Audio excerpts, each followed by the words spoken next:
हमारी संस्कृति, हमारी पहचान। यज्ञ, योग, आयुर्वेद सदा रहे हमारे साथ।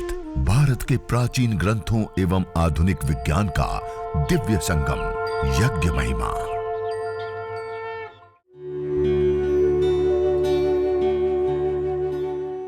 भारतीय संस्कृति में यज्ञ, योग एवं आयुर्वेद जैसी अमूल्य विद्याएं हैं, जिसका मूल है वेद। इतिहास की ओर दृष्टि डालें तो भगवान राम, भगवान कृष्ण से लेकर राजा महाराजाओं, ग्रामवासियों व अरण्यवासी ऋषियों की कुटियों तक नित्य व नैमित्तिक यज्ञों का प्रचलन देखने को मिलता है। कपालभाति प्राणायाम। पेट को झटका देते हुए नासिका के माध्यम से सहजता पूर्वक, प्रयास पूर्वक श्वास को बाहर छोड़ना और अंदर लेना। 1 सेकेंड में एक बार सामान्य रूप से अभ्यास करते हुए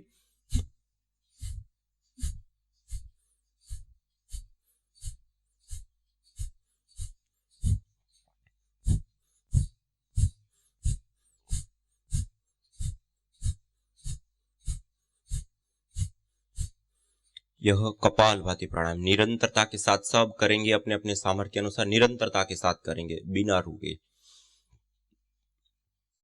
जब सहजता पूर्वक, निरंतरता पूर्वक, एकाग्रता पूर्वक कपालभाति प्राणायाम का अभ्यास करते हैं तो हमारे ऑर्गन से लेकर के हमारा पूरा शरीर का जो सिस्टम है वो एकदम से प्रभावित होता है। शरीर के अंदर कोई रोग होने ही नहीं देता है, और हो भी गया, कितनी भी बड़ी बीमारी हो गई, तो प्राणायाम को सही तरीके से सही समय दे करके हम करते हैं तो बड़ी बीमारियां भी दूर हो जाती है। गांठें घुल जाती है, हड्डियां बढ़ी हुई वापस ठीक हो जाती है, कैंसर ठीक हो जाता है, बीपी, शुगर आदि तो परमानेंट क्योर हो जाते हैं। ऐसा ही कपालभाति प्राणायाम अद्भुत प्राणायाम है, सब कीजिए। और उसमें भी जब हम इस कपालभाति आदि प्राणायाम का अभ्यास यज्ञीय वायुमंडल के अंदर करते हैं, यज्ञ पूर्वक करते हैं, तो उसका हमें और विशेष रूप से लाभ प्राप्त होता है। यज्ञाग्नि के अंदर आहूत की हुई जड़ी बूटियां रूपांतरित होकर के गैस फॉर्म में, पार्टिकल के रूप में, एनर्जी ऊर्जा के रूप में इस पूरे वायुमंडल को प्रभावित करता है। 1 ग्राम मात्र गाय का घी की आहुति देते हैं तो 1 लीटर 864 ml गैस हमें प्राप्त होती है। वो जब इस वायुमंडल के अंदर आती हैं तो वो कई सारे अलग अलग लाभ देती है। गाय के घी के अंदर सैचुरेटेड फैटी एसिड होता है, उसके जलने पर कीटोन्स बनते हैं, कीटोन्स के टूटने पर कार्बन की अपेक्षा 6 गुना ज्यादा हमें ऑक्सीजन भी मिलती है, मानी ऑक्सीजन से युक्त वायुमंडल हो जाता है। दूसरा, इसके अंदर जो पार्टिकल निकलते हैं वो पार्टिकल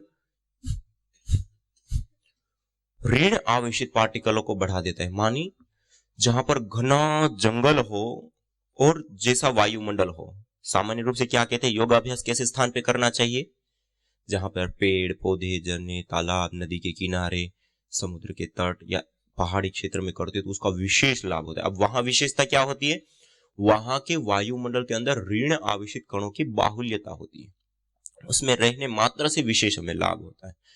हम जब यज्ञ करते तो प्रति सेंटीमीटर एयर के अंदर 200 से 400 ऋण आवेशित कण होते हैं, और उसमें जब हम रहते हैं, उसमें जब हम प्राणायाम करते हैं, उसमें जब हम योगाभ्यास करते हैं तो वो कई गुना मल्टीपल बढ़ जाता है। प्लस उसके साथ साथ जो गुग्गुल आदि हमने डाला थी, सुगंधि से युक्त द्रव्य होते हैं, तो हमारे जो हार्मोन्स, पिट्यूटरी ग्लैंड, हम जो श्वास लेते हैं ना, उसमें जैसी सुगंध दुर्गंध होती है उसके आधार पर हमारी पिट्यूटरी ग्लैंड प्रभावित होती है, और ऐसे ही हार्मोन्स को पूरे शरीर के अंदर छोड़ती है।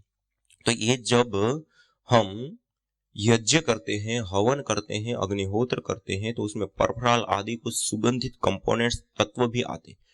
सुगंधी मात्र से एकदम से स्ट्रेस हार्मोन्स डाउन आ जाते, गुड हार्मोन्स बढ़ जाते। तो जो भी हम योगा अभ्यास करते हैं वो और ज्यादा विशेष लाभ करता है। और उसके साथ साथ ये जो धूम्र होता है वो मेडिकेटेड हो जाता है। इसके अंदर एंटी एफ्लेमेटरी, एंटी ऑक्सीडेंट से लेकर के एंटी एंजियोजेनी से लेकर के एंटी ब्यूटाजेनी से लेकर के अलग अलग कई सारे मॉलिक्यूल्स, कंपोनेंट्स इस यज्ञ के धूम्र के अंदर होते हैं। ये मेडिसिन है, मेडिसिन। और इसमें जब हम प्राणायाम करते हैं, योगाभ्यास करते हैं, तो उसका हमें विशेष लाभ प्राप्त होते हैं, विशेष। और जब हम हवन करते हैं, अग्नि के अंदर हम आहुतियां देते हैं, प्राणायाम करते रहेंगे, प्राणायाम पूर्वक हम यज्ञ की महिमा या योग की महिमा को जानेंगे। कपालभाति प्राणायाम के साथ हम अग्नि के अंदर आहुतियां देते हैं। अग्नि के अंदर जब आहुति देते हैं तो अंगम नयतीति अग्नि कहा, अग्नि के संपर्क में, अग्नि के मिलान में जो भी पदार्थ आता है उसको वो अपने जैसी बना लेती है। कैसा बना लेती है? अपने जैसा। अपने जैसा मानी कैसा बना लेती है? इस धरती पर का सबसे सूक्ष्म से सूक्ष्मतर कोई द्रव्य होता है ना, तो वो अग्नि होती है। क्या होता है? अग्नि एक सूक्ष्मतम तत्व है। आज आप सब लोगों ने नैनो टेक्नोलॉजी शब्द सुना होगा, नैनो कार सुना है? नैनो कार क्या होता है? जो सामान्य कार है उससे 10 गुना जिसका वजन कम है। ऐसे ही -10 मानी जो भी द्रव्य है उसको जब हम तोड़ते हैं, 1 मीटर का 1 अरबवा हिस्सा 1 नैनोमीटर होता है। और जो पदार्थ जितना ज्यादा नैनो होता है उतना ही ज्यादा वो ताकतवर और शक्तिशाली होता है। कपालभाति के बाद अनुलोम विलोम कीजिए थोड़ी देर के लिए। लंबा गहरा श्वास भरते हुए, लंबा गहरा श्वास छोड़ते हुए। तो यज्ञ एक नैनो टेक्नोलॉजी है। जो द्रव्य जितना ज्यादा सूक्ष्म होता है उतना ही ज्यादा वो ताकतवर, शक्तिशाली, और उसके अंदर निहित जो शक्ति होती है, सामर्थ्य होती है, ऊर्जा होती है, वो प्रकट अवस्था में, उद्भुत अवस्था में आ जाती है। और उस वायुमंडल के अंदर जब हम रहते हैं, उसमें जब हम प्राणायाम करते हैं तो उन पार्टिकलों का हमें विशेष रूप से लाभ होता है।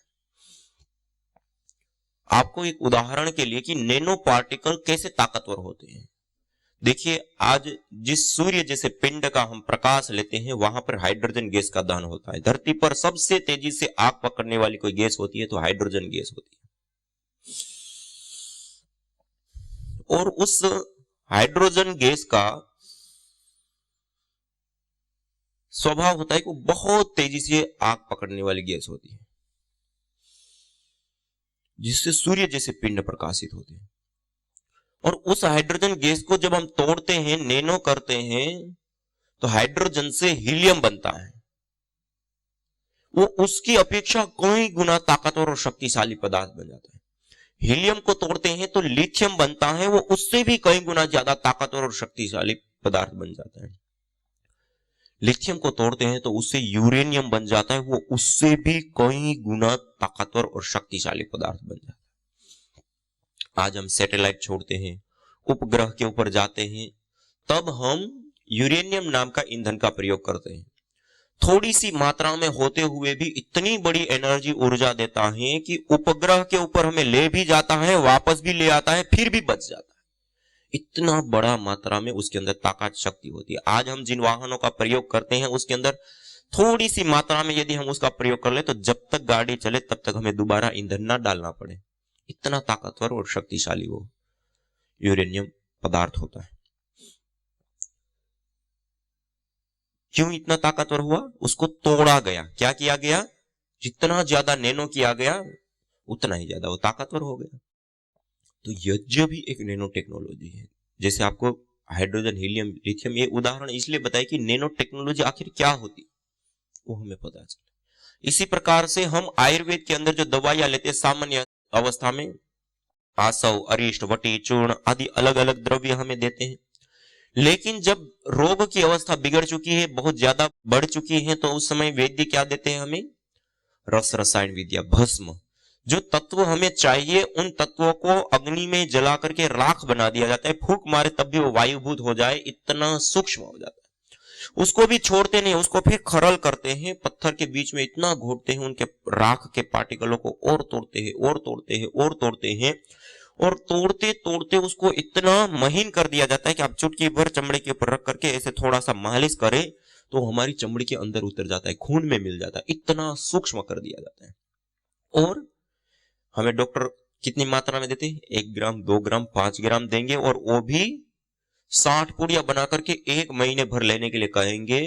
और एक और इतनी वटी, चूर्ण आदि कितना सारा खाने पर भी जो रोग में लाभ नहीं होता है, वो नाखून के बराबर उस भस्म को शहद के साथ चाटने के लिए देते हैं, और मरणासन व्यक्ति भी खड़ा हो जाता है। क्यों? सूक्ष्म पदार्थ होने के कारण उसके अंदर जो निहित शक्ति थी वो प्रकट अवस्था में आ गई और उसका प्रयोग लिया। कहने का अभिप्राय है कि जो पदार्थ जितना ज्यादा नैनो होता है उतना ही ज्यादा वो ताकतवर और शक्तिशाली हो जाता है। और धरती पर का सबसे सूक्ष्म से सूक्ष्मतर कोई पदार्थ होता है तो अग्नि होती है। क्या होता है? अग्नि। हमारे पास इस धरती पर 3 रूपों में पदार्थ पाए जाते हैं, ठोस, द्रव और गैस। ठोस रूप में हमारे पास पत्थर है। उस पत्थर के अंदर, ठोस के अंदर कोई और ठोस पदार्थ डालना चाहे, क्या हम डाल सकते हैं? नहीं डाल सकते। उसके अंदर द्रव, पानी डालना चाहे तो कितना भी उस पत्थर के ऊपर डालो उसके अंदर नहीं जाएगा, जगह ही नहीं है। गैस, वायु को डालना चाहे तो नहीं जा सकता। लेकिन उस पत्थर को आप अग्नि के ऊपर रख दिए, अग्नि उसके अंदर नहीं, उसके अणु परमाणु के अंदर तक प्रवेश पा जाती, इतनी ज्यादा सूक्ष्म होती है। और उस अग्नि का एक विशेष स्वभाव होता है, अंगम नयति इति अग्नि। जो भी पदार्थ अपने संपर्क में आता है उसको अपने जैसा बना लेता है। अपने जैसा माने कैसा? सूक्ष्म से सूक्ष्मतर रूप में। हमारे पास जड़ी बूटियां है, गाय का घी है, हम देख सकते हैं, वेट कर सकते हैं, छू सकते हैं। हमने एक बार अग्नि के अंदर आहूत कर दिया तो अग्नि ने क्या बना लिया? उनको अपने जैसा। अपने जैसा माने कैसा बना लिया? सूक्ष्म से सूक्ष्मतर। अब आहूत करने के बाद ना हम उस घी को, उस सामग्री को देख सकते हैं, छू सकते हैं, वेट कर सकते हैं, कोई व्यवहार नहीं कर सकते, इतना ज्यादा वो सूक्ष्म हो गया। मानी धरती का सबसे सूक्ष्मतर द्रव्य के रूप में वो आ गया। और जो द्रव्य जितना ज्यादा सूक्ष्म होता है उतना ही ज्यादा वो क्या होता है? ताकतवर, शक्तिशाली होते हैं। जैसे हाइड्रोजन से हीलियम, हीलियम से लिथियम, लिथियम से यूरेनियम का आपको उदाहरण बताया, आयुर्वेद की भस्म का उदाहरण बताया। जो तत्व जितना ज्यादा सूक्ष्म होता है उतना ही ज्यादा ताकतवर होता है। धरती का सबसे सूक्ष्म से सूक्ष्मतम द्रव्य कोई होता है तो अग्नि होती है।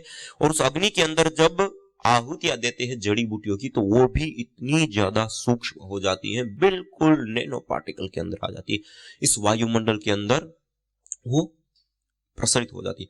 और इस वायुमंडल के अंदर जब हम श्वास लेते हैं, प्राणायाम करते हैं, योगाभ्यास करते हैं, तो ये जो नैनो मेडिसिन है वो नैनो मेडिसिन को हम ले रहे। और उस नैनो मेडिसिन को लेने पर हमने आईआईटीज के साथ मिलकर के कई रिसर्च की। यज्ञ से निकलने वाले पार्टिकल नैनो पार्टिकल होते हैं। अब वो नैनो पार्टिकल हमें क्या लाभ दे सकती है उसके ऊपर जब रिसर्च की गई, उसकी एक्टिविटी के ऊपर, आपको जानकर के आश्चर्य होगा। मल्टीपल रोगों को और ऑटो इम्यून डिजीज को और हमारे जीन्स में आने बदलावों को भी रोकने वाले कंपोनेंट्स, मॉलिक्यूल से युक्त होते हैं नैनो पार्टिकल, मेडिसिनल पार्टिकल होते हैं। तो ऐसा ये जो यज्ञ करते हैं और यज्ञ के बाद थोड़ा सा ये गुगुल आदि की धुनी कर देते हैं इसे, और उस धुनी वाले वायुमंडल में बैठ करके जब प्राणायाम, योगाभ्यास आदि करते हैं तो हम औषधीय तत्वों से युक्त, नैनो पार्टिकल से युक्त, सुगंधित तत्वों से युक्त वायुमंडल के अंदर बैठ करके जब हम योगाभ्यास, अनुलोम विलोम, भस्त्रिका, कपालभाति आदि करते हैं तो सामान्य एयर में, सामान्य वायुमंडल में बैठने पर जो लाभ होता है उससे कई गुना ज्यादा हमें विशेष रूप से इसमें लाभ होता है। हम सामान्य अवस्था में 1 घंटा अनुलोम विलोम कर ले और इस यज्ञीय वायुमंडल में हम थोड़ी देर भी यदि अनुलोम विलोम कर ले तो उसका लाभ कई गुना बढ़ जाता है। और प्रैक्टिकली भी देखा, जब लोगों को अलग अलग रोग हो जाते हैं, उन रोगों की शांति के लिए उपचार के रूप में जब हम प्राणायाम, योगाभ्यास आदि करते हैं, जो रिजल्ट हमें सप्ताह, 15 दिन, 1 महीना, 3 महीने में मिलने वाला होता है वो बहुत ही शीघ्रता के साथ हमें प्राप्त हो जाता है। तो इसलिए यज्ञ पूर्वक योग करने का एक अपने आप में विलक्षण लाभ, विशेष लाभ प्राप्त होता है। और ऐसे हवन करके अंगारों को पास में रख करके ऐसे कर दिया। फिर जब 10-15 मिनट हो जाती है तो इसके अंदर जो एरोमेटिक्स ऑयल्स होते हैं, उड़नशील तेल होते हैं, वो वायु के अंदर आ जाते हैं। अब ये सामान्य रूप से औषधियां रह जाती है। उसके ऊपर जो हमने पहले ही तैयार करके रखा था ना और द्रव्य, उन द्रव्यों को व्यवस्थित करके फिर वापस रख देते हैं। अभी हल्की हल्की धुनी निरंतर देता रहेगा और इस धुनी वाले वायुमंडल में बैठना, योगाभ्यास करना, प्राणायाम करना। बहुत गाढ़ा धुआं नहीं करते, ऐसे हल्की धुनी, हल्के धुने वाले वायुमंडल। घर के अंदर इतनी सी धुनी हो बहुत है। जब खुले वायुमंडल में है तो उस समय हम पर्याप्त कर सकते हैं। और नैनो मेडिसिन युक्त वायुमंडल बना करके और फिर उसमें योगाभ्यास विशेष रूप से हम करते हैं। और कपालभाति करने पर हमारे पूरे के पूरे शरीर के सारे ऑर्गन्स स्ट्रॉन्ग, सशक्त, मजबूत बनते हैं।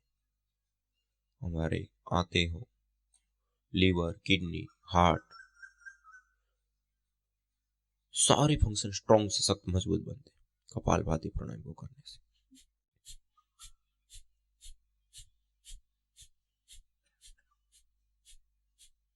अग्निसार क्रिया पेट के लिए, आंतों के लिए, श्वास को भर के बाहर छोड़ करके यथाशक्ति पेट को हिलाना, अंदर खींचना, बाहर छोड़ना, इसे अग्निसार क्रिया।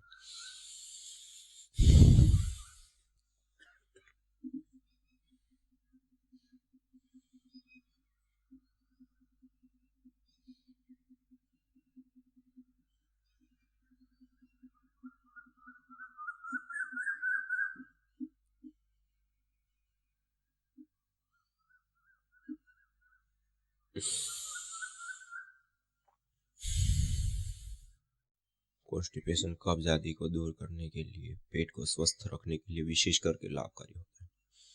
अग्निसार क्रिया के बाद उज्जाई प्राणायाम गले के लिए, थायराइड के लिए, टॉन्सिल के लिए, गले से संबंधित ग्रंथियों को स्ट्रॉन्ग, सशक्त, मजबूत बनाने के लिए पूरा श्वास भर के बाहर छोड़ देते हैं। फिर बाहर छोड़ने के बाद गले को टाइट करते हुए, खराश करते हुए श्वास को भीतर भरते हैं। तो करते समय आपको खांसी भी आए तो कोई डरने की बात नहीं, इससे हमारा गला पूरा फ्रेश हो जाएगा, ग्रंथियां एक्टिव होती हैं और विकृतियां दूर होती हैं।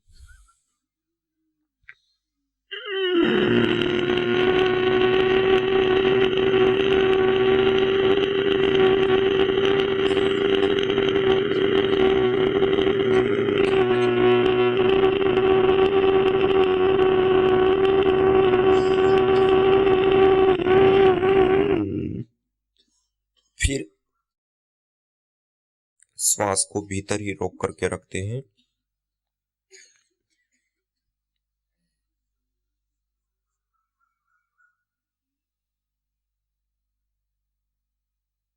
फिर दाई नासिका को बंद करके बाई नासिका से श्वास को छोड़ देते हैं। ऐसे कोई नहीं, खांसी आए तो मत डरिए, इससे ग्रंथियां पूरी एक्टिव हो जाएगी, सारी विकृतियां दूर हो जाती। अब अनुलोम विलोम प्राणायाम करेंगे।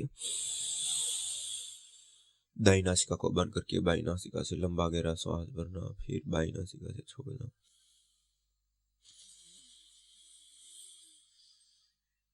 आंखों को कोमलता पूर्वक बंद करके पूरे श्रद्धा भाव से युक्त होकर के लंबा गहरा श्वास भरते हुए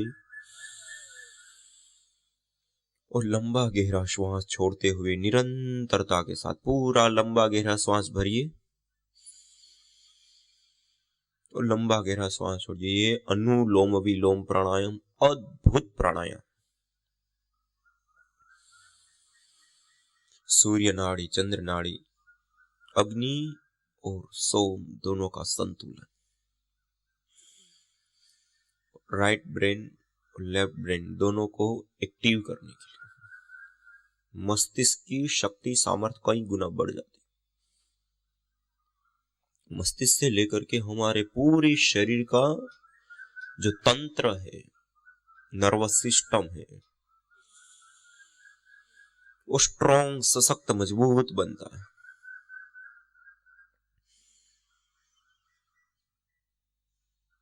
कोशिकाएं मजबूत बनती है। यहां तक कि डिजर्नेट हुए सेल भी अनुलोम विलोम प्राणायाम से रिजर्नेट हो जाते हैं। ये दुनिया की सबसे बड़ी चीज चिकित्सा जगत में।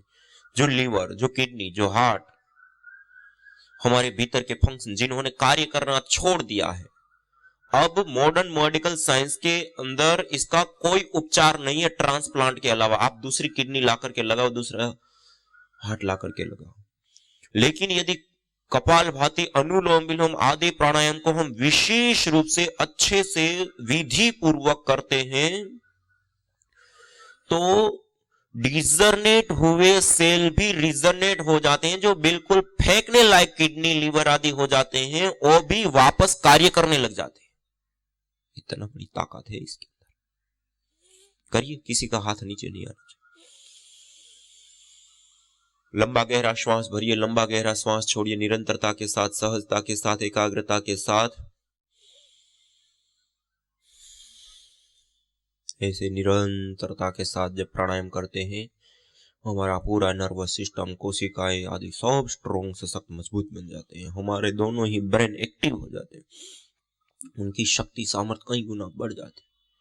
ऐसे अनुलोम विलोम के बाद भ्रामरी प्राणायाम, 3 उंगलियों को आंखों पर, एक कपाल के ऊपर, अंगूठे से कानों को बंद करके लंबा गहरा श्वास भर के 3 बार भ्रामरी प्राणायाम का उद्घोष करेंगे। आज्य चक्र के ऊपर अपने मन को एकाग्र करते हुए लंबा गहरा श्वास भरिए।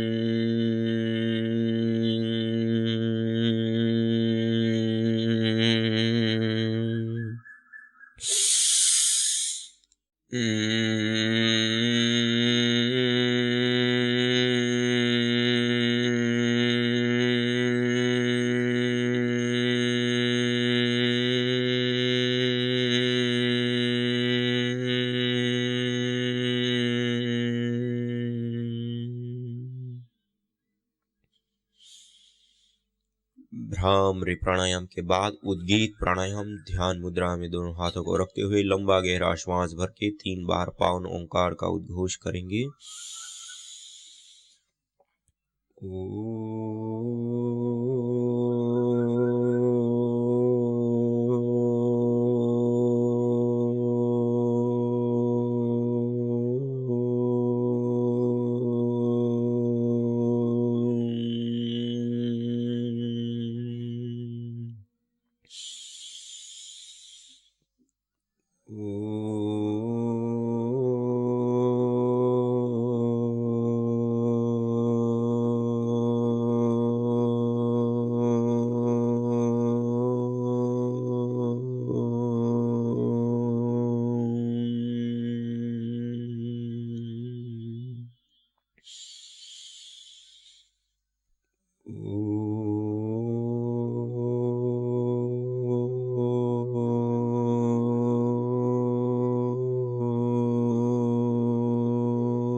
जो तुम चाहते हो रोगों से छुटकारा, तो लो नियमित यज्ञ का सहारा।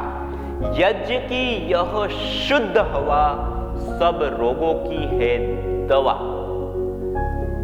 आयुर्वेद ग्रंथों में यज्ञ को देवीय चिकित्सा कहा है और कहा आयुर्वेदेषु यत् प्रोक्तम यस्य रोगस्य भेषजम् तस्य रोगस्य शांत्यर्थम तेन तेनेव होमये। अर्थात आयुर्वेद के अंदर जिन रोगों की शांति के लिए जिन जिन औषधीय द्रव्यों का सेवन करने के लिए कहा जाता है, उन्हीं द्रव्यों से हवन करने पर वह रोग हमारे शांत हो जाते हैं, दूर हो जाते हैं, नष्ट हो जाते हैं। अतः आइए हमारे ऋषियों द्वारा प्रदत्त देवीय चिकित्सा यज्ञ को अपनाएं और अपने स्वास्थ्य को समृद्ध बनाएं।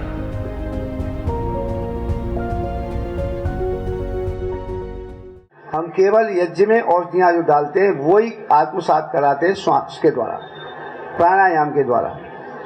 और यह है उसके बाद में उसका जो रिजल्ट आया, घर में ही मेरी माता जी हैं, वो इस समय 90 साल की हैं, उनकी फाइल है।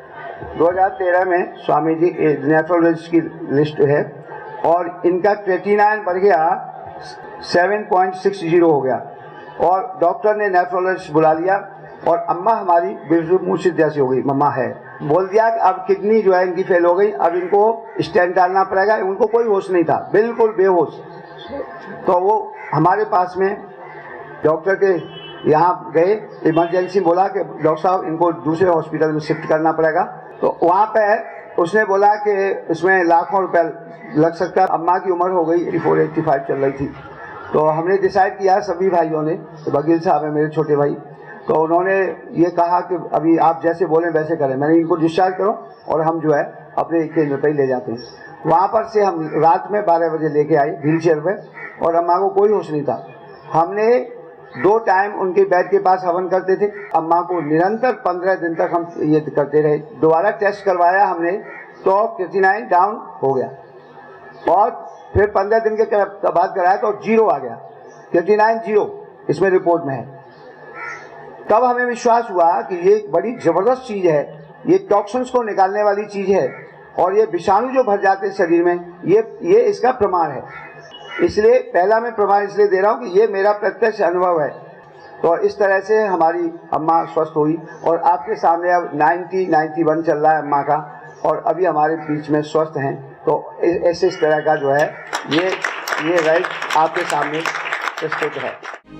यज्ञ भारतीय संस्कृति का मूल है। तो आइए हम संकल्प लें, संसार के श्रेष्ठतम कर्म यज्ञ को अपनाएं। पिंड और ब्रह्मांड में संतुलन कायम करने वाले यज्ञ को अपने जीवन का अभिन्न अंग बनाएं एवं प्रकृति मां के प्रति अपने ऋणों को अदा करें। विश्व स्वास्थ्य का एक नारा, यज्ञ से होगा जग उजियारा। भारतीय संस्कृति की अमूल्य विरासत यज्ञ की महिमा को जानने हेतु वैदिक चैनल पर प्रतिदिन प्रातः एवं सायं 11:30 बजे यज्ञ महिमा कार्यक्रम से जुड़े। विशेष जानकारी हेतु संपर्क करें। मोबाइल 9068565306।